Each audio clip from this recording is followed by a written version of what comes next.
안녕하세요. 매경 자이언트TV의 안갑성 기자입니다. 사실 의식주 3개 중에서 집 문제 제일 쉽지 않은 고민이죠. 그래서 모셔봤습니다. 전국에서 살기 좋은 땅, 그러면서 사기에도 좋은 땅을 가장 잘 알고 계신 전문가인데요. 김시덕 박사님 말씀 나눠보겠습니다. 안녕하세요. 안녕하십니까. 안녕하십니까. 박사님. 책을 신간 하나 내셨습니다. 이제 책에서 제일 주목을 하신 게 투자 가치가 있는가, 그리고 마음 편하게 오래 살 수 있는가. 그렇죠. 이 두 가지를 하셨다고 들었는데, 두 가지가 사람들이 그냥 좋은 곳이 어디냐라고 말해버리는데 그 두 개는 다르다는 거를 말씀드린 게 제 책 핵심이죠. 예를 들어 지난 8월 8일 폭우 이후로 질문이 많이 들어온 서울 강남인데 강남은 살기 좋은 곳은 아닌데 사기 좋은 곳이죠. 살기 좋지 않다는 거는 거기는 워낙 유명한 저습지고 영동대로 복합 건설하고 있는 지하공간 주변도 원래 모래 땅이거든요. 그렇게 좋은 땅은 아닙니다. 하지만 강북에서 인구를 강남으로 옮기겠다는 박정희 대통령의 전략 이후에 강남은 사실상의 서울의 중심이 돼버리면서 사기 좋은 땅이 된 거죠. 두 개는 겹치지 않습니다. 근데 사람들이 질문할 때는 본인도 잘 몰라요. 뭐가 좋은데라는 거를. 근데 모를 경우에는 어디가 오를 거냐라는 질문으로 회귀되는 건데 근데 우리가 이제 부동산이 고도화되지 않습니까? 이제 선진국화되고 그러면서 수요가 이제 다양해지고 있는 거죠. 그 다양해진 수요를 저는 좀 체크해드리겠다라는 차원에서 이번 책을 쓴 거죠. 투자 관점에서 사기 좋은 땅이라고 하셨으니까 그럼 현재 보시기에 강남에서 사기 좋은데 제일 좀 저평가된 동네? 어느 동으로 좀 답사하다 보면 보이시나요? 지금 안 선생님 말씀하신 강남에서 송파구는 들어가나요? 강남 3구니까 송파까지 포함. 강동은 안 들어가죠. 그 강동을 넣으면 동작이랑 싸우게 돼가지고. 강남 4구 논란에 동작구 들어가는 건 좀 다른 문제라 생각하는데 저는 3구는 확정됐다고 보고 사실 동작과 관악이 요즘에 주목받잖아요. 조금씩. 관악은 얼마나 주목받는지 모르겠습니다만 동작과 관악은 오히려 말하자면 원강남인 거죠. 원강남. 좋은 말씀 주셨는데 강남 4구 한번 논란 한번. 이거 한번 해보죠. 사실 저는 강남 4구는 이제 분남 판교로 생각하고 있어서 동작은 좀 판교 아니겠습니까? 그러면 이제 강남에 약간 그 동남으로 확장된다. 저는 확장강남으로 확장강남. 확장강남으로. 대설과 확장남으로 보는 거죠. 지금 보여드리는 사진은 2018년 6월 11일 사진입니다. 딱히 뭐 정치적인 하고 싶은 건 아니고요. 3번 분이 올리신 거. 영등포를 제2의 강남으로. 저는 보면서 영등포가 강남이었는데 원래 강남이고 지금 강남은 영동인데 1990년에 나온 영등포 구지를 보면 구청장님이 한탄을 하거든요. 강남 원래 우리 지명이었는데 가져와 버렸다고 저쪽이. 근데 어쩌다가 제2 강남 취급을 받게 됐는가. 그러니까 저는 오히려 동작 관악 영등포 쪽은 강남 4구에 들어가는 게 아니라 원강남 취급을 해야 된다는 거죠. 그리고 90년대 기사들을 보면 서강남, 동강남이라는 말을 써요. 그러니까 서강남, 동강남인 거예요. 그러면 차라리 서강남이 낫겠네요. 오히려 서강남인 겁니다. 강남 4구라고 하면 역시 판교죠. 판교. 저는 그 두 번째 답사책인 갈등도시에서 그 개념을 도입했는데 확장강남이라고. 삼성 반도체 디스플레이와 함께 내려가고 있는 강남. 현재 강남의 최남단은 충남 아산 배방하고 천안이라고 보고 있습니다. 거기까지는 강남. 강동은 답사를 해보면은 아직 좀 미개발지가 많아서 강남이라 부르기엔 조금 밀도가 약한. 아까 질문에 좀 이제 답을 드리자면 강남 3구는 아니지만 범강남 지역으로서 강동구의 상당 부분은 아직도 저평가되어 있는 게 있고 사실은 제2의 강남은 천호동이거든요. 그게 이제 광진교를 통해서 이어지는 강북으로. 그랬다가 50년대에 반짝했다가 사그라들어 버렸어요. 그리고는 영등포와 천호 사이에 있는 강남을 개발한 게 지금 강남이라 천호동은 저는 충분히 고평가될 여지가 있다고 봅니다. 최근에 동서울시장하고 거기 천호동 텍사스라 불리던 직결지가 철거됐거든요. 그러면서 천호동은 아마 워낙에 교통이 요지인 데다가 약간 고지대라서 물난리도 없어요. 사실 저는 입지로만 봤을 때는 지금 강남보다 천호동 쪽이 낫다 생각합니다. 천호, 둔촌, 명일 이런 들동 쪽. 재건축이나 재개발 이슈에 대해서 항상 시장을 존중해야 된다는 판단과 공공을 개입해서 주택 문제로서 해결해야 된다 이런 의견이 달려서 많이 싸우시는 것 같아요. 사실 저는 공공성은 없다 생각합니다. 이런 문제에서 이거 철저하게 자본주의 논리로 접근해야 된다. 그리고 강남 문제, 35층 규제를 이번 책에서 많이 비판했는데 저는 그 서울을 시골로 만드는 정책을 생각해요. 강남이 다 살고 싶어 하잖아요. 살게 해야죠. 100층 올리게 해야죠. 강남에 고층 빌딩이 너무 적어요. 타워플레스 정도 말고는. 이게 한 50개, 60개 들어가고 그래서 잠실이 지금도 교통난이라고 하는데 더 난리가 나면 자기들이 알아서 길 깔겠죠. 그 복합 교통만 만들고. 그리고 못 살게 되면 미국에서 그러듯이 교회를 탈출하겠죠. 그러면 자연스럽게 만들어야지. 자꾸 공공이 개입해가지고 살기 좋은 강남 만들려고 만듭니까? 너무 강남은 살기 좋아요. 너무 공공이 많이 개입했어요. 시장 원리가 좀 도입된다고 생각합니다. 저 강남에 살아봐서 알지만 예, 너무 손이 많이 가 있어요. 사실 이 정부들이 대대로 강남에 신경 쓸 거 3분의 1 정도만 다른 지역 신경 썼어도 골고루 개발됐을 겁니다. 서울이든 경기도든 또는 부산이든. 시장의 자연스러운 흐름에 맡기자가 당연히 또 자본주의 경제에서 맞는 말인데 꼭 또 주택 공공 이슈를 또 해결해야 된다는 주장하는 또 세력이 또 워낙 크다 보니까 선거철마다 항상 이슈가 되고 대통령이 바뀌게 되면 항상 정책이 이제 조변석게 하는 문제가 있더라고요. 그렇죠. 네. 5년 단임제라서 어쩔 수 없는데 예. 저는 근본적으로 시장에 맡기자는 원리고 규제를 푸는 게 중요하다고 생각합니다. 자꾸 뭐 30년 규제, 20년 규제하는데 전 30년 규제 있지 않습니까? 뭐 지난번 노후 건축이고 하는 그게 너무 이제 공고화되다 보니까 멀쩡한 집도 30년만 되면 낡은 취급을 하는 게 문제가 생긴다 생각해요. 그러니까 10년 살았어도 고칠 수 있는 거고 제가 이번 책을 탈고하는 그날에 국립세종도서관이 지은 지 8년 만인가 디딩급 나와서 8년 만에. 예. 그러니까 그 직원이 그런 말 하더라고. 도서관에 10년 쓸 것도 아닌데 이게 뭐냐고. 그렇기 때문에 30년 이상 규제를 일괄적으로 하지 말고 그 소유주가 100% 동의하면 지은 지 1년 돼도 재개발할 수 있는 겁니다. 그거를 자꾸 공공이 개입을 하려고 그래요. 저는 그 부분에 철저히 시장주의 논리입니다. 대신에 뭐 몇십 % 이상이 동의하면 뭐 강제 수용하고 하는 걸 없애야 된다고 생각해요. 그 철저히 마지막 한 사람까지 알바끼라고 욕을 먹더라도 인정해 줘야죠. 알바끼 하면 사람도 고생하거든요, 사실. 마음고생하고. 그리고 알바끼가 아닌 경우도 있고. 저는 이제 답사를 전국적으로 하다 보니까 알바끼가 아닌데 알바끼 취급받고 있는 사람 너무 많이 봐가지고. 너무 이제 앞으로 그 동네 아파트 들어갈 사람들은 너무 편하게 생각해요, 세상을. 그런 세상은 그렇게 단순하지 않습니다. 알바끼가 아니라 정말로 못 나간 사람도 있어요. 그래서 저 개포중공일단지 개발할 때 사진 하나 보면은 그 넉마주의 아버지하고 아들 둘이 살고 있는 집이 있는데 진짜 갈 데가 없는 거예요. 그래서 재개발 아니죠. 처음 택시 개발할 때 이렇게 산을 하나 해가지고 집 하나 남겨놔 줬어요. 마지막까지 버티다가 나가시라고. 이건 알바끼라고 보면 나쁘게 보면 나쁜 거지만 그렇게 아닐 수도 있는 거예요. 그럼 존중해 주는 게 필요한 거고. 저는 이제 약간 정치적인 걸 조금만 들어가면 사람들이 쉽게 주민이라 그러는데 저는 이제 특히 경제지에서 말하는 집이란 거 강남 신축 아파트를 말하는 것 같고 주민이라 그럴 때 결국은 이제 이런 추석이나 설 연휴 때 명확해집니다. 이번에도 저 아산 온양 다녀왔는데 조합원님 추석 잘 보내십시오. 뭐 무슨 아파트 무슨 건설 결국은 토지주 건물주를 말하고 있는 거예요. 근데 대부분의 그 주민의 90% 이상은 세입자입니다. 이 사람들 권리가 전혀 인정받지 못하고 부재지주들이 주민 취급받고 있는 건 저는 이건 정치적 문제라고 생각하는 거라 이런 문제를 정부가 조율해야 되는 거지. 뭐 30년 이상 이하 따지고 뭐 따지고 하는 저는 그거는 불필요한 규제라 생각합니다. 정치가 할 일이 있고 경제가 할 일이 있는데 좀 혼동하고 있다는 생각이 들어요. 이제 투자 가치가 높은 땅 질문 드리다가 또 많이 말씀 주셨는데 또 사실 마음 편한 땅 이건 사람마다 다르실 것 같아요. 그렇죠, 바로 그거죠. 사람마다 다르실 것 같은데 그래도 대체적으로 이런 땅이 다들 마음 편해 하시더라 이런 땅이 있다면 어떤 유형의 땅인가요? 크게 절반으로 나누면 한국 사람은 산을 좋아하는 사람과 강을 좋아하는 사람이 있겠죠. 산 좋아하는 분들은 크게 딱 서울 경기도를 반으로 쪼갰을 때 동쪽이 좋습니다.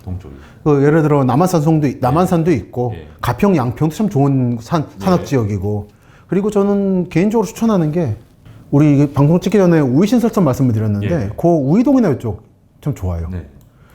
여기 이 동네는 노원의 왼쪽 지역 걸어서 조금만 나가시면 이 멋진 산들이 한가득하거든요. 강남 사시면서 이런 산 불암산이나 북한산 가시려면은 차를 몰고 가든 버스로 가든 1시간 걸립니다. 그건 사실 산 좋아하는 분들 가능하면 안 되는 거예요, 정말은.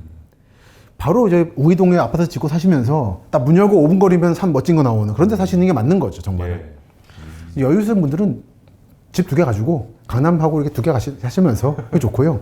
근데 이제 나이가 들어서 높은 산은 못 올라가고 낮은 산은 좀 열심히 다니고 싶다. 그런 분들은 이제 강남 분들은 사실 선택지가 우면산밖에 없는데 또 관악산 너무 이게 커요, 이게 편차가. 관악산 험하거든요. 좋은 산은 아차산입니다. 아차산 정말 아담하면서도 재미있고 그러면서도 고구려 요새도 있어서 역사성도 있고 중간에 막걸리 파는 아주머니들이 있고 그 멸치하고 막걸리 팔아요. 잔씩. 핵심이네요. 핵심이에요. 그러면 산 10분만 올라가면 서울 동부 다 보여요. 사실 저 때 최고의 산은 아차산입니다. 정말. 이런 데 사시려면 광진구나 구리 좋고 저는 사실 산을 좋아하지 않습니다. 그런데 저는 강을 좋아합니다. 평지하고 저는 개인적으로 마음에 들어하는 게 그래서 안양천변이라든지 예. 안양천변이라 그러면 영등포구, 양천구, 구로구, 안양, 의왕, 군포 정도. 후보지가 그래도 많아서 좀 예, 좋은 것 예. 같습니다. 안양천변은 제가 이번에 양천구청 일을 하면서 좀 들은 건데 예. 울산 쪽이 국가정원 지정됐거든요. 예. 그것처럼 안양천변을 국가정원 지정하려는 움직임이 있어요. 지자체들이. 예. 그 정도로 멋있습니다. 안양천은. 중랑천, 홍제천 많이 천들이 있는데 한천, 예. 양재천. 예. 강남 분들은 양재천 최고인 줄 아시는데 안양천이 최고예요. 서울에서는. 좋고 저는 사실 좋아하는 데는 이 파주와 고향의 서부 지역입니다. 예. 운정신도시 있는 에서 쪽이죠. 북쪽, 예. 의 북쪽. 운정신도시도 좀 복잡하거든요. 예. 여기인데 아파트 반이지. 예. 그거에 넘어서 있는. 어. 여기는 딱 보면 강 건너 북한이죠. 예. 그래서 개발 안 됩니다 여기. 예. 그러니까 여기서 이제 또 다시 정치 얘기를 할 수밖에 없는 건데 사실 경제는 정치잖아요. 예. 북한과 관계가 획기적으로 좋아질 거라 믿는 분들은 파주에 투자를 하는 거고 옛날 드루킹 때처럼 예. 드루킹과 그 분들은 남북 관계가 좋아질 거라 예상하고 파주에 투자했던 거거든요 결국은. 근데 저는 믿지 않습니다 그렇게. 한 100년을 갈 거라 생각하고 예. 이 관계가 예. 그런 상태에서 개발되지 않고 오래오래 이 자연 상태가 남아있는 곳을 찾고 싶다. 아. 그러면서 산보다는 한강이 참 여기 멋지거든요. 예. 왜냐면 여기가 민간인 통제 지역이라 예. 오염이 안 됐어요 강이. 예. 그러면서 보시면 평야죠. 예. 이 모든 게 갖춰진 곳이 이 파주 서부인 거죠. 운정신도시 너머의 파주. 저도 가끔 주말마다 자유로워 드라이빙을 하는데요. 철책선인데 보이는 게 좀 아쉽더라고요. 근데 예. 그거 덕분에 지켜진 게 있죠. 아, 그런군요. 한국의 동해안 쪽이 예. 꽤 오랫동안 철책이 있었거든요. 예. 근데 그거를 문민정부 들어서 걷어낸 다음에 예. 해안가들이 철저하게 파괴됐습니다. 아. 그래서 요즘에 강원도 고성이 양양 서퍼비치는 아시죠? 서퍼비치, 예. 그거에 이제 다음 후보로 뜨고 있는데 예. 앞에 좋은 데 많아요. 거기 가보시면 좋은데 고성이요. 휴가로. 예. 고성 또 고성. 있습니다. 예. 지금 실제로 뜨고 있어요. 예. 근데 그쪽이 아직은 철책이 있어서 천혜의 바닷가 남아있거든요. 그래서 낮엔 열어줘요. 예. 그래서 그게 포인트인 거예요. 아, 낮에만 열어주면. 그냥 양양은 서핑할 수 있는 것들 알 수 있듯이 열려버렸는데 여기는 아직 관리받고 있거든. 그 역시나 분단 적경 지역이다 보니까 개발의 압력이 덜해서 그만큼 천혜의 자원이 남아있고 그래서 어떤 의미에서는 이제 좀 미국식으로 놀고 싶은 분은 양양 가는 거고 예. 좀 고즈넉하게 맛있는 커피를 마시고 싶으면 고성 가는 거고 마찬가지 느낌이 도심에서 멀지 않은데 이 한강가에 살고 싶으면 고향 가는 거고 예. 운정이나 예. 저 같은 사람은 운정 넘어서 통일동산이라는 데가 있는데 아, 예. 그 주변 즈음이 저는 이제까지 답사한 데 중에 이 일대가 가장 쾌적했어요. 가장 마음에 들었어요. 두 번째로 마음에 드는 데는 평택 서부. 평택선. 평평한 연못이잖아요. 이름대로. 정말 평평합니다. 끝없이 서해를 향해서 경사로가 싹 내려 있는데 참 넓어요. 이게 한국이구나 싶은 마음도 예. 있고 사실 평택 서부에다가 한 인구 50만 명짜리 아파트 하나 지으면은 끝이에요. 한국이 주택 나는. 그렇군요. 정말은 그러면 됩니다 그냥. 예. 너무 넓어요 거기. 근데 이렇게 확실히 넓은 땅은 이제 마음이 편해질 수는 있는데 강가 이제 넓은 트인 시야를 좋아하시는 분들은 투자성은 확실히 없다는 얘기도 많이 없죠. 있었대. 예. 근데 평택 서부는 다르죠. 그러니까 파주 서부는 저는 투자가 아닙니다. 살기 좋은 것과 사기 좋은 것이 다르다는 게 제 포인트인데 예. 겹치기도 하지만 예. 평택 서부는 답사했을 때 편하기도 했고 예. 실제로 많은 부동산들이 여기서 활약을 하고 있죠. 예. 제가 책에 썼지만 예.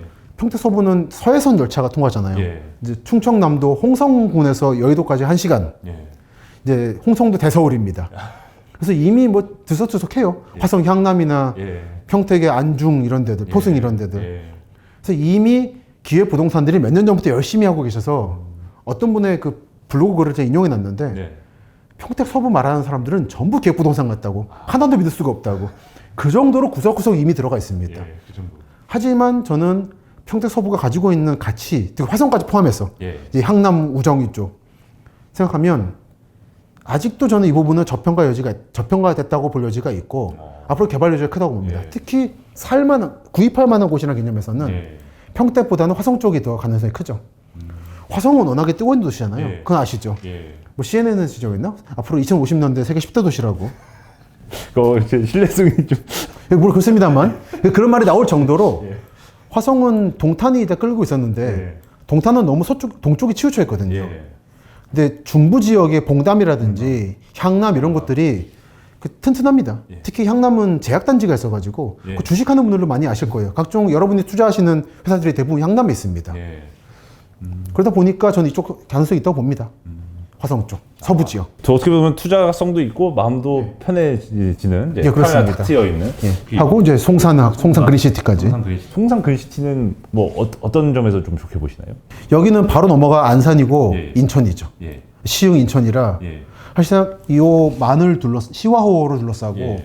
인천, 시흥, 안산, 화성이 한 덩어리인 거예요. 요 부분을 묶어서 생각하시면은 지금 인천 여기 지금 영종도죠. 예, 영종도. 하고 인천 월곶이 있고 연수구죠. 송도 있고 예. 이 다음 타깃이 어디겠냐는 거예요. 이게 우리가 자꾸 육로만 생각하시는데 예. 여기 다리 하나 넘으면 끝입니다. 그러네요. 예, 바로 송도로 이어져요. 다만 이제 땅이 여기 너무 넓어서 예. 개발 방법을 못 찾고 있어요. 이게 지금 시화호 만들면서 간척된 건데 그렇죠. 동쪽 지역을 이런저런 유락시설을 만들겠다고 다시 엎어지고 있잖아요. 예. 이게 좀 확정이 되면은 이게 좀 나아지지 않을까. 그리고 여긴 그리고 좋은 게 중간 지역이 지금 저기 여기 이쪽은 절대 간척지로 묶입니다. 왜냐하면 이게 공룡알이 나왔거든요. 예. 예. 아, 공룡. 사적일 겁니다. 예. 공룡알 화석산지. 예, 그러네요. 아마 아파트 지어서 나중에 보시면은 드넓은 평야가 펼쳐져 있는 모습을 볼 수 있을 거라서 뭐 이거는 단어가 없는데 간척뷰라고 해야 되나? 간척뷰가 펼쳐질. 공룡 알비. 전국에서 유일한 간척뷰가 펼쳐질 겁니다. 근데 가보시면은 멋져요. 거기 가보셨나요? 저는 방조제 드라이빙만 해봤습니다. 예. 이건 한번 보여드릴게요. 탁 트여 있더라고요. 한번 보여드릴게요. 예. 이거는 참 속이 탁 트이는 느낌이라 저는 그런 느낌을 좋아합니다 개인적으로. 와, 이렇게 펼쳐져 있고 진짜 탁 트여 있네요. 강 건너가 지금 안산이에요. 예. 안산이고 그래서 공업단지에서도 예. 좀 공연이 오겠습니다만 예. 사실 그런 의미에서 서해안 쪽이 조금 안 좋은 게 공단이 많고 예. 그 쓰레기 매립장도 있고 중국에 가깝고 예. 그 문제가 있긴 합니다만 이쪽이 탁 튀어 있고 예. 저 넘어 인천이에요. 아. 그리고 한편으로 반대편은 어떤 느낌이냐면 이런 뷰가 쫙 펼쳐져 있는 무궁무진합니다 이게. 예. 진짜 탁 트여 있네요. 사실 이거를 채우는 게 문제죠. 그리고 볼 때마다 땅이 좁다는 말을 전 동의하지 않고 예. 답사도 보면 간척해놓고는 놀고 있는 땅 진짜 많습니다 전국에. 예. 전체적으로 간척지 나온 김에 사실 새만금도 그 넓은 땅 어떻게 할 거냐, 와 소금기 아직 안 빠졌다 이런 얘기도 있는데. 풍기는 뭐 오래 걸리죠. 예. 그리고 새만금 같은 데는 어떻게 될까요? 좀 장기적으로. 새만금은 참 이게 곤란한 것이 용도가 여러 번 바뀌었잖아요. 예. 용도가 너무 많이 바뀌어가지고 처음엔 쌀의 자급자족을 꿈꿨다가 짓는 중에 쌀이 남아도는 상황이 돼버려서 예.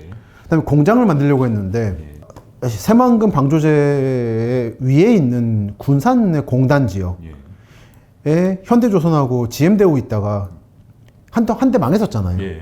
전 망한 다음 날에 갔었는데 정말 황량하더라고요. 군산도 망하는데 그 아래 이 넓은 땅에 공장 부지를 만든다고 했을 때 이게 얼마나 성공할 것이냐의 문제. 지금 사실은 경기도로 벗어나서 공장하기 좋은 곳은 이쪽이거든요. 아산만 쪽에. 아산만 쪽에. 이게 평택 포승항 쪽이고 예. 이게 아산만 국가 산업단지죠. 예. 우정지구, 포승지구 그리고 이제 당진 쪽에서 성문산단까지 예. 이게 좀 이거 간척지인데 예. 비어 있잖아요. 예. 여기도 못 채우고 있어요. 바로 지금 서해안 고속도로 오면 나오는데 예. 여기도. 근데 새만금이 그래서 한때 지난 정권 때 태양광 한다고 했다가 새똥이 앉아서 안 된다고 말을 예. 들었었고 지금 새만금 공항 만든다 그러는데 예. 그럼 무안공항 어떻게 할 거냐? 전남에 있는 이미 전남의 무안공항과 전북의 새만금 예전공항은 예. 좀 으르렁대고 있더라고요. 거기다 광주공항까지 아이고. 하나하나 얽혀 있어서 예. 이건 물론 정치도 협의 필요하지만 더 이상 이제 땅을 넓힐 필요는 없는 게 아닌가 한국이. 기존에 제가 이제 딴 데를 썼습니다만 예. 너무 한국은 땅이 좁은 나라고 게다가 좁은 땅이 절반으로 쪼개졌으니까 우린 땅을 넓혀야 한다라는 신념에 사로잡혔었는데 그 신념을 이제는 버릴 때가 됐다는 생각을 해요. 한국은 땅이 부족하지 않습니다 이제. 허무해요. 가보시면 압니다. 근데 이제 수도권은 공장이나 이런 걸 신설하는 것 저거 자체가 과밀화 규제로 계속 묶여 있지 않습니까? 그랬죠. 그러다 보니까 이제 지방을 빠져나가는데 문제는 일할 사람들은 서울에 수도권에 남아 있고 싶어하고 도시로 가고 싶어하고. 근데 그거는 이제 업종에 따라 다른데요. 예. 요 서산의 대산산 대산산. 화학단지 쪽 예. 이쪽은 좀 상황이 다르더라고요. 예. 흥성흥성하더라고요. 이게 도시도 형성되고 예. 이 보시는 분들이 아마 이제 주식이나 이쪽 금융 쪽이라 서울이나 여기 또 반도체 이쪽 분들은 안 벗어나려고 그러는데 예. 다른 업종은 또 다릅니다. 근데 또 다른 게 있고 여천도 이쪽 괜찮고요. 예. 광양이라든지. 예. 그리고 그 수도권 안 벗어나고 싶어를 깨는 게 삼성이죠. 아산 배방. 예. 여기 천안 아산역의 예. 왼쪽 지역이잖아요. 네네. 배방 쪽. 이쪽에 삼성이 이제 들어왔고 예. 지금 도시가 엄청 커지고 있어요. 예. 그러면서 왼쪽에 원양 온천이 있었던 구도심 지역하고 제가 지난주 다녀왔는데 예. 연담이 되기 시작했더라고요. 거대해질 예. 겁니다. 이 예. 전체가. 그리고 천안하고 합쳐질 거예요. 예. 이게 전 일단은 확장 강남의 연장기로 보고 있고 예. 제가 수도권이라는 말 안 쓴 이유가 그겁니다. 수도권은 서울 경기권을 말하는 건데 제가 실제로 관찰한 확장 강남은 이미 충청도까지 뚫고 들어갔어요. 아산까지 확장 강남이라 예. 대상 그 수도권 개념이 안 통하는 것이고 예. 이게 만약에 이 산맥을 넘어가지고 제가 대세청이라 부르는 예. 대전, 세종, 청주랑 결합한다면 시선 조건 엄청난 거죠. 그래서 젊은 사람들이 수도권을 안 벗어나려고 한다는 거는 예. 제가 볼 때는 어떤 의미에서는 특정 분야의 편견이기도 해요. 또는 이제 언론인분들의. 제가 어제도 모 언론 기자분이 보내주신 서면 인터뷰에 답하고 있었는데 예. 마지막 신문이 너무나도 서울에 살고 있는 분의 비유더라고요. 예. 사람들이 경기도를 벗어나고 싶어 하지 않는다. 근데 이거 전국질 텐데 저 부산, 광주도 있고 대전도 예. 있고 좀 고려를 하시지 뭐 이런 했거든요. 전국이 다 똑같지는 않습니다. 젊은이들도 다양해요. 에드워드 글레이저가 유명한 책이죠. 도시의 승리에서 예. 한 말이지만 젠트리피케이션에 대해서 그런 말을 했어요. 그 젠트리피케이션은 대부분의 지역에서 일어나지 않는다. 오피니언 리더들이나 최고 소수 엘리트들이 살고 있는 동네에서 일어나다 보니까 과잉대표되고 있다. 대부분의 지역은 그것도 일어나지 않고 재개발돼 버린다. 예. 오히려 젠트리피케이션이 일어난다는 것은 축복이에요. 그 지역이 상업적으로 가치가 있다는 걸 예. 보여주는 거라서. 그런 마찬가지로 젊은이들을 벗어나지 수도권이랄까? 판교를 안 넘어가려고 한다. 그것도 제가 볼 때는 특정 분야의 문제라 생각합니다. 특정 분야. 예. 예. 사실 이 책에서도 항상 네. 강조하셨지만 이 두 가지 포인트가 이제 한국의 땅과 부동산을 볼 때 꼭 염두에 되는 변수라고 하셨는데 첫째가 이제 행정의 관성. 그렇죠. 어떻게 보면 일제 시대 때 세운 계획이 또 면면이 이어지는 그렇습니다. 그 연결성과 행정의 관성과 북한과의 안보 이슈. 그렇죠. 두 가지가 이제 핵심인데 이 두 가지 사례가 좀 어떤 사례를 통해서 좀 잘 드러났는지 좀 말씀 부탁드립니다. 행정의 관성 문제는 1920년대부터 계획됐다가 결국 아라뱃길로 완성된 경인운하 계획. 이거는 어느 정도 원래대로 실현됐지만 초초의 목적이었던 선박이 대규모로 운행하고 서울이 공업 수출항으로서 기능하는 원래 목적은 이루어지지 않은 거죠. 네. 그리고 두 번째로 이 경인운하가 대규모로 완성된 상태에서 서해안 지역을 대규모로 간척하고 이 간척지와 운하에 쓰일 전기를 공급할 수 있는 한강 하류의 다목적 댐을 짓는다는 거는 네. 신곡보라는 대단히 작은 그냥 바닷물을 막는 정도의 보호로 축소돼 버렸다. 라는. 그리고 세 번째는 임시행정수도. 예. 앞에 두 가지는 식민지 때부터 오는 계획이 현실화된 거고 현대한국에서 임시행정수도는 70년대 말의 안보 상황이 만들어낸 계획인데 예. 이건 결국 노무현 대통령과 이명박 대통령, 박근혜 대통령을 통해서 실현됐고 3분의 1 토막이 났습니다만 실현됐고 실제 현장 가보시면 그 민간의 힘에 의해서 자연스럽게 원래 계획이 이루어지는 중이에요. 그 세 가지 말씀을 짧게 드리면 우선 경인운하 계획은 기본적으로는 경인 시가지 계획이라고 1939년에 예. 인천과 경성을 하나로 잇겠다라고 하는 우리가 말하는 경인이라고 하는 예. 발상에서 시작했습니다. 이 지역 전체를 개발하고 지금의 보면 서곶면이라는 예. 데를 매립한다는 계획이었는데 예. 이게 청라예요. 예. 인천 서구 쪽이에요. 청라군요. 예. 결국 실현된 거예요. 예. 그리고 인천 부평 쪽을 대규모 기지로 개발하겠다. 예. 거기에 GM 부평 공장이 있는 예. 거고. 이 지역이 원래 사람 못 사는 곳이었거든요. 물 예. 넘쳐가지고. 예. 여기 운하를 많이 파가지고 수로 많이 동부간선수로 서부간선수로 나서 사람 살 수 있게 만들고. 예. 그리고 태평양 전쟁 말기가 되면 부평을 불침항로, 가라앉지 않는 배로 만들겠다고 하는 대규모 항구 계획을 세웁니다. 그러면서 경인운하가 만들어지죠. 이 계획을 받아서 60년대에 만든 계획이 경인지역 종합개발조사 기본보고서인데 이렇게 예. 서해안 전역을 간척지를 만들어버리고 대규모 경인운하를 파고 여기다가 또 댐을 만든다. 예. 이거는 여러분이 생각하시는 소양강댐 같은 그 수력발전소를 하겠다는 거예요. 와. 그러면은 지금 여의도는 3분의 2가 잠기는 예. 계획이었습니다. 서울을 거의 물의 도시를 만들겠다는 계획이라 이걸 했는데 결국은 식민지 때 만드는 계획이 앞에 있으니까 예. 해보려고 한 거예요, 그냥. 근데 미국과 프랑스 계획진들이 말렸어요. 예. 이거는 실현이 없는 거다. 예. 그 이후로도 요즘에 계속해서 이 서해안 간척 계획이 나오고 있습니다. 예. 이것 중에 실현된 거 하나는 영종도죠. 영종도. 예. 영종도가 원래 4개 섬이거든요. 예. 그걸 간척해서 영종도라는 섬을 만들고 공항 만든 거는 이 계획이 축소돼서 현실화된 거예요. 예. 근데 이 계획에 따라서 만약에 이 계획을 믿고 투자했다면 실패했을 것이 고향 능곡이죠. 하고 둔전이라는 데인데 예. 그 계획에 따르면은 그 댐이 만들어질 배후 예. 지역인 고향 능곡 지역을 대규모 신도시로 개발한다는 계획이었어요. 예. 근데 실현되지 않았죠. 예. 그리고 또 하나 계획이 일종의 최초의 일기 신도시 계획 같은 건데 서울에 오는 인구를 좀 주변으로 퍼뜨리겠다는 계획으로 예. 둔전 신도시 계획을 세워요. 둔전 신도시. 이게 어디냐면 예. 지금의 판교 북쪽입니다. 아, 판교 성남 북쪽. 고등동 쪽이에요. 예. 보면 고등동, 둔전동, 수진리, 아, 시흥리. 성남이군요. 예. 여기가 지금 성남 서울공항이 있는데 예. 서울공항 들어오기 전에 여기를 신도시로 개발한다는 계획이었어요. 왜냐하면 말죽거리에서 건너가면 바로 여기거든요. 예. 근데 이 전반적인 계획이 다 무산돼 버리면서 이쪽은 버려져 버리고 공항까지 들어오면서 지금 성남에서 가장 개발되지 않은 땅으로 예. 바뀌어 버리는. 아마 이때 이 계획을 미리 알고 투자했던 고위 공무원들은 땅 쳤을 거예요. 게다가 또 개발 제한구에 묶여버려가지고. 예. 그러니까 정보를 너무 잘하는 것도 문제입니다. 근데 이런 것들을 교훈을 삼으시라 말씀드렸었고 예. 행정수도 계획까지만 말씀드리면 예. 이게 임시행정수도의 원래 계획입니다. 예. 아, 양쪽으로. 아령처럼. 예. 그 중에 야령의 오른쪽 부분이 지금의 세종시 동지역이에요. 예. 예정지구로도 부르고. 예. 요것만 실현된 겁니다. 여기가 이제 옛날 공주군 장기면, 예. 지금 세종시 장군면인데 텅 비어 있습니다. 텅 비어. 원래 여기에 청와대와 국회사당이 들어올 예정이었고, 예. 여기가 중심이 되었어야 할 이유는 서울과 똑같다는 거예요, 구조가. 한강 흐르고 예. 청계천 흐르는 것처럼 아하. 금강 흐르고 강이 흐르는 게 똑같아서 그렇군요. 이제 친밀감 준다는 건데, 지금 가보시면 개발 계획은 없는 상태에서 온갖 기획부동산과 남개발이 이루어지고 있는.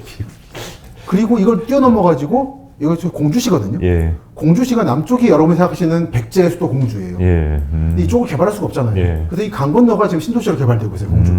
그렇군요. 그리고 이걸 통해서 세종과 공주가 하나의 도시로 연담이 되고 있습니다. 예. 세종 분들도 여기 투자 많이 하시고 공주 분들도 세종 살면서 이 공주 신도시 쪽에 강북 네. 신도시에 투자하고 있고 아. 어떤 의미에선 민간의 힘으로 세종 예. 이 임시행정수도 계획이 실현되고 있는 중이에요. 굉장히 재밌더라고요.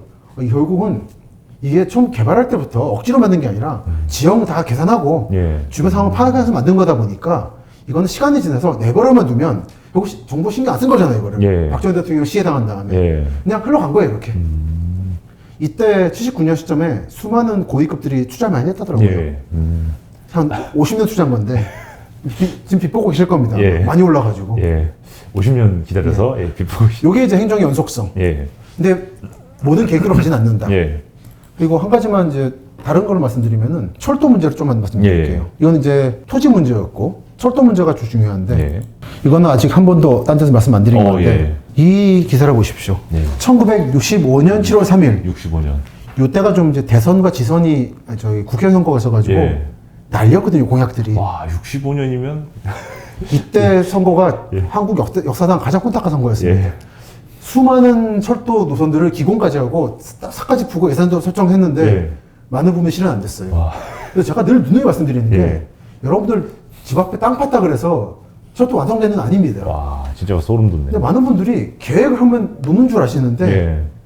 조금만 이런 역사 공부하시면 철도 건설사 이런 거 69년에 만든 책이거든요. 철도국에서 만든 보면은 얼마나 많은 게 노선이 완공 안 된다를 아실 수가 있어요.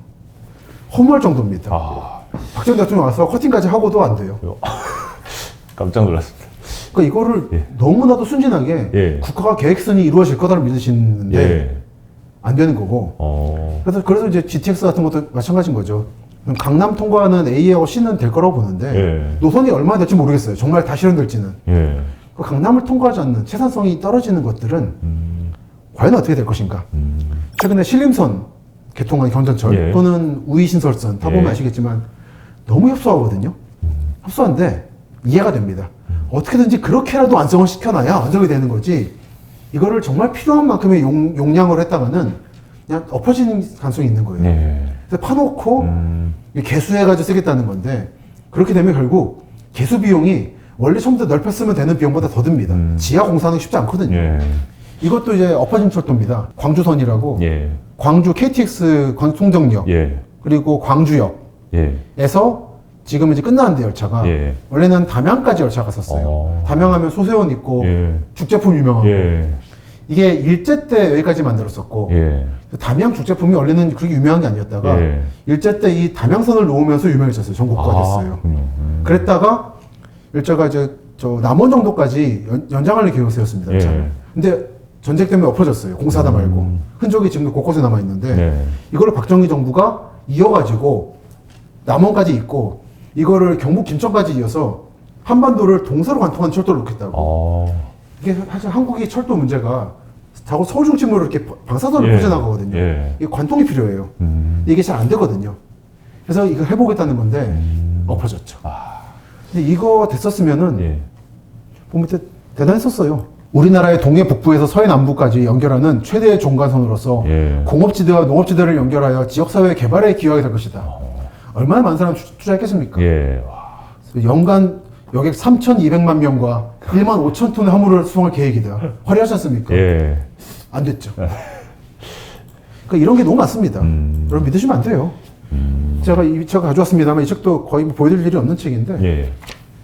철도청에서 만든 책이에요. 그래서 철도 건설 계획 들어가고 있는데 예. 여기 나와 있는 것 중에 상당 부분이 안 됐어요. 기획부동산이라면 여기 있는 대로 될 수도 있다고 하거든요. 그렇죠. 예. 그리고 또는 여기 여러분들이 다 모든 게 역사권이라고 말하잖아요. 예. 역사권은 다 똑같지는 않습니다. 특히 이제 심각했던 데가 이제 창내 역사권이라는 데죠. 예. 이른바. 그건 제가 좀 너무 황당해서 실제로 사진을 찍어 보여드리려고 예. 아무도 안 되셔가지고 예. 찍어왔는데 그 한국 사회가 철도를 잇고 있다가 갑자기 철도가 역사권 하면서 예. 무조건 철도만 좋은 줄 아시는 안타까움이 생겼어요. 여기가 이제 평택시 북쪽의 예. 송탄 예, 송탄. K53 비행장이라고 부르는 예. 데고 여기가 이제 지제 예. 고덕신도시하고 삼성이 있는 데고 이게 한국 지도로는 안 나오지만 미군 알파탄약고가 있는 곳이고요. 예. 그래서 개발이 안 되고 있죠. 예. 한동안 기약이 없는 예. 여러분들이 부동산 지도나 평택시가 내놓은 지도를 보시면 여기 다 개발 예정으로 다 색깔 예쁘게 칠해져 있습니다. 예. 근데 실제로 가보시면 다릅니다. 예. 그리고 남쪽이 이제 캠프 험프리스인 예. 거죠. 여기. 예. 여기가 이제 용산 미군기지가 옮겨간 곳입니다.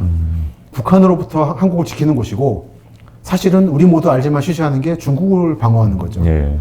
이 북쪽입니다. 열차 철도 하나가 평택역에서 이렇게 들어가요. 예. 군용 철도겠죠. 예.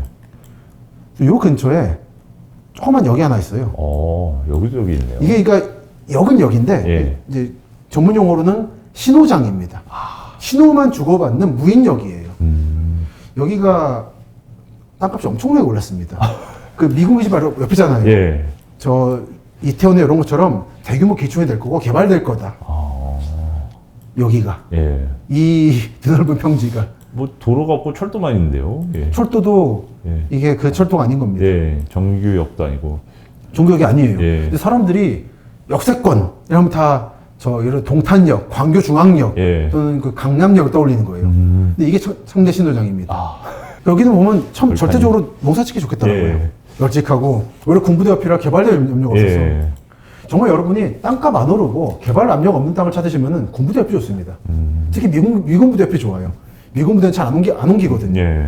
최근에 대구 쪽에서 화제가 대구공항을 군위 쪽으로 빼면서 군위하고 대구를 통합하는 계획이 있는데 이게 이제 군위는 경상북도고 대구는 광역시니까 예. 다르잖아요. 예.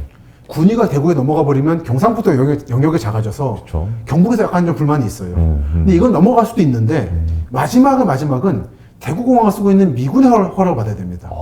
미군이 공용 쓰고 있는 거고 예. 한국의 공항 중에 일부는 미군 거예요. 한국군이 같이 쓰고 있는 거지. 이런 것을 한국 사람들이 너무 놓쳐요. 그 공항 옮기면 되는 거 아니야? 예. 하는데 그런 게 아닌 겁니다. 미국의 세계 전략하에 움직이고 있는 거예요. 그거는. 그게 우리의 대구에 아파트 부족하니까 공항 빼고 지읍시다 이게 아닌 거예요. 그렇군요. 중화인민공화국의 저 전구들하고 맞춰가면서 대응 전략을 마련하는 과정에서 공항을 옮기고 하는 거지. 그래서 아까 말씀드린 고덕 국제신도시의 탄약고도 예. 쉽게 못 움직입니다. 안전하다는 전제로 전 탄약고를 실제 들어가 봤는데 안전해요. 그러니까 겁내실 거 없는데 사람들이 모르고 그냥 무서워하잖아요. 무서워하면 알고 가셔야 된다는 거지. 근데 모르고 들어간 다음에 왜 탄약고가 있냐 빼라고 하면은 못 뺀다는 거죠. 그렇죠. 그리고 빼면은 어디로 빼라는 거예요. 내 동네는 싫고 미군이 우리나라 지켜주는 건 좋으니까 남의 동네 가라는 건데 그렇죠. 어쩌라는 거라는 거죠. 그래서 점점 그게 힘들어져요. 이게 군사정권 시절이나 예. 독재정권 시절 때는 가능한데 점점 이제 지자체가 간의 협의가 필요한 상황이라 그 대구공항도 그렇고 광주 무안공항 문제도 그렇고 점점 협의가 어려워지고 있습니다. 최근에 이제 군공항 이전이 화제가 되고 있는데 또는 김포공항이라든지 또는 군부대 이전 문제가 화제가 되는데 제가 볼 때 이런 문제는 최대한 보수적으로 보셔야 됩니다. 왜냐하면 군부 자체가 보수적으로 세상을 보거든요. 그러니까 최대한 안 움직인다는 전제에서 나한테 먼저 들어오는 혹한 정보는 없다. 뭐 이제는 한다더라 이런 건 없습니다. 군부대 정보는 대단히 투명하게 관리되고 국회라든지 각 지자체 의회에서 계속 질의가 들어와요. 언제 빼냐. 그거는 국회 속기록이나 의회 속기록만 보시면 나오는 정보라 어디 전화 와가지고 이번에 저 성남 군부대 빠진다는데 투자하시죠. 이거는 일단 걸르십시오. 제 책의 교훈이지만 좋은 정보는 나한테까지 오지 않습니다. 네. 예. 감사합니다. 또 그러면 공항 이전, 군공항 이전 말씀해 주셨는데 새로 공항 신설하는 이슈도 계속 있단 말이죠. 지역 호재로. 예를 들면 있죠. 가덕도라든지 뭐 예. 뭐 그쪽 얘기를 어쨌든 저 너무 또 서울 얘기 하셨으니까 김포공항을 뭐 옮기냐 마냐 뭐 이런 얘기도 있었지만 가덕도 얘기도 좀- 김해공항. 예. 김해공항 사실 문제가 많지 않습니까? 사고도 여러 번 났었고 뭐 예. 사고인데 그럼 가덕도는 사고가 안 날 것인가 문제죠. 예. 그렇다면 이게 부산 쪽에서 예민하다는 거 알고 있습니다. 예. 알고 있는데 사진 하나 보여드릴게요. 결국은 이 핵심은 김해공항이 있는 섬 전체를 개발하고 싶은 거예요. 좀 사진 하나 보여드리고. 예. 가덕도 신공항을 부산 전 시민이 찬성한다라고 말씀들을 많이 하세요. 예. 그래서 제가 가덕도로 가봤죠, 실제로. 예. 공항이 올 가덕도 사람들은 어떤가? 이러더라고요. 예. 정작 가덕도에 사시는 분들은 반대. 반대예요. 예. 고소문도 하고. 근데 하나만 보여드릴게요. 예. 이게 참 마음에 와닿더라고요. 예.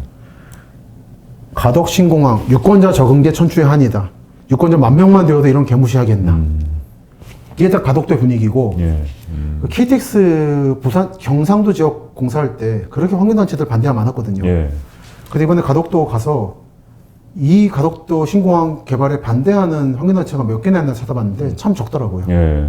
이것도 어떤 부분에서는 지역 문제가 되면은 논리가 달라지는구나 싶어서 씁쓸한 느낌이 있었고 이제 가덕도 공항 말씀드리면 가덕도 신공항은 이제 여기 짓겠다는 거고 외항에다가 외해에다가 지금 김해공항은 여기 있죠. 예. 아래쪽에는 명지 신도시를 짓고 있습니다. 명지 대파 유명한 데인데 그 대파 맛있대요. 예. 가시면 네 대파. 예, 대파. 밥 싸우셔서 대파도 이제 못 먹습니다. 이제 신도시 개발되면서. 예. 그리고 북쪽은 대저동이라고 해서 대저 짭짜리 토마토가 유명한. 예. 이것도 이제 개발은 못 먹는. 예. 중간에 공항이 있는 거예요. 이 섬은 일제 때 원래 섬 몇십 개 있던 거를 일제 때 하나하나 간척하면서 묶어낸 거고 영종도처럼 땅이 단단하진 않습니다. 근데 어쨌든 이거를 중간에 공항을 빼고 통으로 이게 말하자면 부산의 맨하튼 개발하고 싶은 게 부산시의 꿈인 거예요. 그러기 위해서 공항을 밖으로 뺀다는 건데 김해공항은 위험도 위험인데 가덕도 공항이 이제 외항이잖아요. 외해잖아요. 해야 된다 말아야 된다를 떠나서 좀 공사 중에 상당한 난관이 있을 걸로 예상됩니다. 이건 바로 태풍이라든지 직격당하면 대단히 위험하거든요. 그 공사 중에 상당 부분 이제 파손되고 해서 공사 다시 하는 과정을 거칠 것이고 개장된 뒤에도 과연 여름에 제대로 운영할 수 있을 것인가? 태풍 조금만 바람 세게 불면 인천 영종도 이상으로 쉽지 않을 겁니다. 김해공항이 위험하다면은 가덕도가 안전한가? 좀 거기에 대해서는 잘 모르겠더라고요. 사실 국제적인 기관이 선정했던 바는 결국 김해공항 확장이었거든요. 저는 예민한 문제라 참 말씀드리기 죄송한데 이 섬 전체를 개발하겠다는 의지가 너무 강하신 것 같아서 그렇군요. 그래서 이제 가덕도 주민은 어떤 생각을 하나를 보여드렸던 겁니다. 참 어려운 문제입니다, 이거는. 이건 뭐 여야가 상관없이 부산 지역에서는 다 하시겠다고 하니까 공사하실 건데 잘 하시길 바랍니다. 예. 안보 이슈는 사실 뭐 표면적으로 볼 때는 이제 아까 해안 말씀하신 거 말고는 없는 것 같아서 뭔가 경제 논리는 바로 개발될 만한 곳인데 안보 이슈로 안 되는 곳이 있을까요? 파주는 정말 좋은 땅이거든요. 철원은 거리가 평택거리입니다, 서울에서. 그리고 철원은 분지가 넓게 있고 저수지도 많아서 대규모 신도시 지어도 되는 땅이에요. 그리고 한때는 강원도 3대 도시였습니다, 철원이. 근데 그렇게 완전히 버림받은 것은 북한 문제 빼고는 생각할 수가 없는 거죠. 고향 쪽에는 광해군 때하고 이토 히로부미 때 서울을 옮기려고 그랬어요. 2번에 걸쳐서. 근데 다 좌절됐죠. 제가 살기 좋은 땅이라 말씀드렸는데 살기는 나쁘고 정말은 이게 북한 문제만 없으면 살기 좋고 살기 좋은 땅입니다. 그래서 강남이 아니라 파주가 최고예요, 정말. 어쨌건 파평 유씨 같은 집안도 나왔겠습니까, 여기서. 그런데 안 되는 거죠. 그래서 저 같은 사람한테 이게 호재인 거고, 여기서는 이제 여러분들의 정치적 판단이 걸리는 거죠. 북한 문제가 획기적으로 호전될 거라 보시는 분은 파주에 투자하시면 되는 거고, 저 문산 넘어서 탄현 이런데, 그리고 저같이 보수적으로 보는 사람은 개발 안 될 거라고 생각하고 들어가는 거고. 근데 하나 이제 알아두셔야 될 것은 이쪽도 이미 기업 부동산이 많이 설쳤어요. 통일 호재라고 해가지고. 심지어 이거는 이제 정권이 바뀔 때마다 국가 어젠다 차원으로 적경지역 개발 얘기를 하니까 그거를 너무 믿고 들어가시지 마시고 본인의 정치적 견해와 맞춰가지고 투자 합리적으로 하시고 판단했을 때 후회 없는 가격이다 싶으면 들어가시는 거고 공장 짓기 좋으실 겁니다. 아직 좀 널찍해가지고 주민 많지도 않고 저 같은 경우는 이제 단독주택 지고 살기 좋겠더라고요. 민통선 이런 데 들어가셔서 살기 괜찮고 전략톤들 제가 책에 적었습니다만 이제 가장 안타까운 사례가 개성공단이잖아요. 북한이라는 굉장히 예측 불가능한 왕조 국가와 그 약속을 어디까지 믿을 것이냐의 문제인 거죠. 저는 못 믿겠다는 쪽입니다. 여러분들이 경제와 정치를 분리해 보시는데 결국 그렇지 않다는 것을 저는 개성공단에서 배우셔야 된다고 생각하는 것이고 다음으로 중국 문제에서 배우셔야 한다고 보는 거죠. 신냉전이 올 것이냐 안 올 것이냐 문제 저는 왔다고 봅니다 이미. 이번에 이렇게 답사책을 쓰고 경제책을 쓰기 전에 동아시아와 해양의 대륙이 맞서다라고 하는 이른바 지정학책을 썼는데 저는 이미 어느 정도 눈에 보였어요. 중국과 오래 할 수는 없다. 안보는 미국이고 경제는 중국이란 건 불가능하다. 투자해서 손해본 정도까지 감수하고 들어가서 시장에서 확장하다가 유사시는 털고 나온다는 계획을 하셨을 거예요. 플랜 B를. 그런 경우에 문제는 서해안 개발인 거죠. 이거는 이제 거대 안보 개념인 거죠. 그것은 문제den이 또 새만금인 겁니다. 새만금이 뜨려면 중국과의 관계가 획기적으로 좋아져야 돼요. 중국과 미국이 대치한 상황에서 한국이 양다리를 놓겠다? 인도처럼? 한국은 인도가 아닙니다.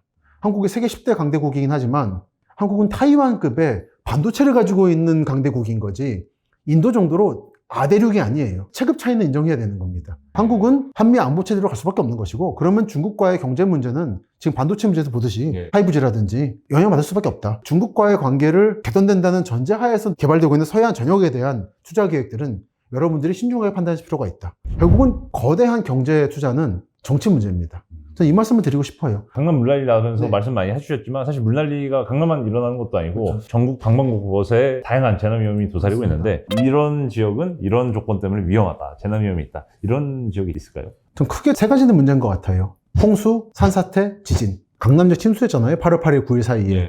사람들이 놀라시던데 어떻게 강남에서 21세기에 이럴 수 있느냐. 전 그게 더 놀랍더라고요. 저희 기억에만 해도 강남역 잠긴 게 5번인데 왜 다들 그렇게 잊어버리시나.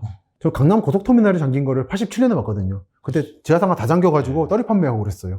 무릎까지 물 잠기고. 84년, 87년, 90년, 2001년, 11년, 그리고 이번 6번이에요. 6번이네. 앞으로는 기상이변 때문에 더 심하면 더 심했지 줄지 않을 겁니다. 이걸 막으려면 획기적으로 방수로 공사를 해야 되는데 그럴 기미는 여전히 없고 코로나19 터지고 나서 건물의 공조 설비가 그렇게 중요했잖아요. 에어컨이라는 게 사실은 냉방이 아니라 공조 시설이거든요. 공기를 이제 환기시키고 하는 건데 여전히 공조 안 하잖아요. 사실은 2년 사이에 좀 공조 공사할 줄 알았어요. 건물들. 지하철도 그렇고. 근데 여전히 올여름에도 에어컨 다 꺼놓고 지하철에서 그냥 땀 흘리게 만들고 참 무대보다 싶은데 마찬가지로 방수로도 결국 이번 또 넘어가겠구나 싶어서 또 올 겁니다. 여러분들 개별적으로 주의하시기 바라고. 홍수 다음에는 산사태죠. 이번 8월 8일 9일에 폭우 났을 때 지켜보고 있었어요. 우면산부터 해가지고 평소부터 여기 괜찮나 했는데 이번에 동작구에서 산사태 났고 포항에서는 급류 때문에 그 펜션 가라앉고 그런 일이 있었죠. 맞습니다. 결코 예외적인 일이 아닙니다. 제가 오늘 아침에도 바이든 대통령 뉴스를 보고 왔는데 바이든 대통령의 별장이 기후이변 때문에 집안이 침식되면서 별장이 지금 붕괴 위험에 놓여 있다고.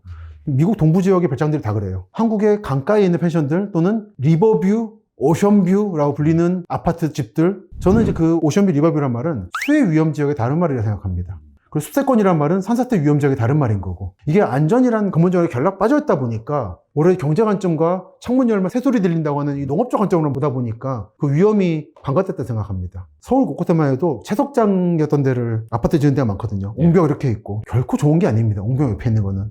실제로 이번 동작구에서 비극적인 일이 있었던 거고요. 우면산 산사태로 피해 입은 그 건너편에 있던 아파트는 이번에 산사태 났던 동작구 아파트보다 더 멀었어요, 거리가. 그늘 불구하고 쓸려 나간 거예요. 참 무섭습니다. 그리고 지진 문제. 포항에서 지진이 좀 많이 났었죠. 근데 그거는 이제 지열 발전한다고 인위적으로 일으킨다는 게 밝혀졌습니다만 그거 말고도 포항은 이제 활성 단층대가 있어서 좀 원래 위험한 지역입니다. 그래서 폭우와 지진이 같이 일어나는 포항이라고 하는 좀 안타까운 게 있는데 포항제철소도 잠깐 중단됐었고 여러분들이 특히 이제 바닷가 사시는 분들은 주의하셔야 되는 게 바닷가 주변은 간조 만조라는 게 있죠. 밀물 썰물. 지난 8월 7일, 8일, 9일 때 인천 지역도 피해가 심했습니다. 근데 그때는 다행하게 만조가 아니었어요. 그러면은 도시에 내린 물이 바다로 빠져나갈 수가 있습니다. 근데 만조가 되면 도시에 내린 물이 바다로 못 빠져나가요. 그러면 역류하는 거예요. 이게 이번에 포항에서 일어난 거죠. 그래서 이거는 다른 선진국에서는 당연히 체크하는 건데, 바닷가에 있는 도시들, 또 한국으로 말하면 인천, 목포, 부산, 포항 이런 데들은 기본적으로 그 바닷가로 빠지는 하수 문제 같은 거를 꼼꼼히 체크해야 됩니다. 근데 이제까지 너무 체크를 안 하시고 사신 게 아닌가. 그리고 제가 듣기로는 바닷가 아파트들은 태풍 올 때마다 피해가 있었어요. 근데 그때마다 쉬쉬하고 보상하고 넘어간 거죠. 보상하고 넘어갈 수 있는 재력을 가진 분들은 사셔도 됩니다. 근데 그걸 모르고 들어가셨거나 그런 재력이 없는 분들은 주의하실 수밖에 없고 조금 떨어진 데 사실 수밖에 없는 거죠. 그렇군요. 그리고 개인적으로는 동해안 쪽에 좋아하는데 요즘에 강릉 양양 뜨잖아요. 속초 이런데. 중국에서 멀기 때문에 미세먼지도 적고. 근데 거기는 산불이 무섭죠. 편연상으로. 근데 이번에 어떤 아는 분도 그쪽에 이제 집을 샀는데 너무 산에 붙어있지 않는 쪽을 사더라고요. 동해안이 요즘에 뜨고 있는데 고성부터 쭉 해가지고 그쪽 사시는 분들은 너무 붙어있지 않는 데 사십시오. 산에서. 오히려. 산불 위험이 있어서 좀 끔찍합니다. 동해안 산불은. 기상이변 때문에 건조가 심해질 거라 봄에는 불 걱정도 하셔야 될 겁니다. 캘리포니아 산불처럼. 아니 그럼 전국 팔도에 진짜 안전한 데가 별로 없어 보이는데요? 하지만 최소한 이렇게 해놓고 이 정도 위험을 감당할 수 있다까지는 감수하고 들어가시는 거죠.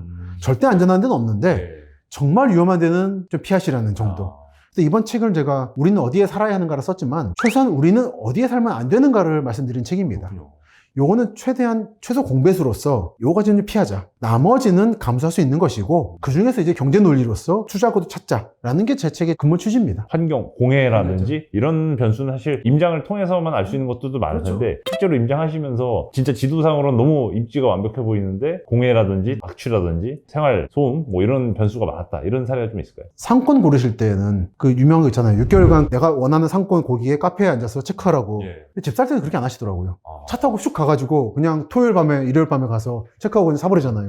그러고 나서 평일 월요일이 되면 갑자기 옆에 고속도로 차들이 막 컨테이너 차들이 다니고 시끄럽고 먼지 날리고 많이 겪으셨을 겁니다. 집에 대해서는 왜 안 그러시는가? 차로 포인트로 가시는 게 아니라 버스나 택시로 가셔가지고 교통 상황도 보시고 그리고 월요일 출근 시간이나 이럴 때 가세요. 그래야 여러분 출근하실 때 차로 가시든 대중교통 가시든 상황을 알 수가 있는 것이고 공장들이나 군공항이나 다 휴일은 쉽니다. 평일에 돌립니다. 걷다 보면 정말로 이 냄새는 몸에 안 좋은 냄새가 나는 곳들이 있어요. 경기도 어디라든지 충청도 어디라든지 있는데 그런데 지역분들이 하시는 얘기는 여기는 다 좋은데 냄새가 좀 난다. 그 냄새가 난다는 건 안타까운 거죠. 차로 가시더라도 꼭 창문 열고 가보세요. 뭐 그런 데들은. 그 냄새 납니다. 사실 어떻게 보면 농촌이나 이런 지역도 뭐 축산 농가나 근처는 항상 그 분뇨 냄새가 나기 때문에. 그렇죠. 피하는 것이고, 농촌 지역은 수도권에서 처리할 수 없는 화학 물질들이라든지 각종 산업 폐기물들을 처리하는 시설들이 몰려 있어요. 근데 너무 유명한 얘기라 말씀드리지만 청주 쪽이 좀 그런데 발암률이 유명하게 높다는 얘기도 있고 안타까운 일입니다. 그게 그런 지역들이 농촌이었을 때는 목소리를 내는 분들이 소수라서 묻히다가 이제 신도시 개발되고 나면은 목소리가 커지는 거죠.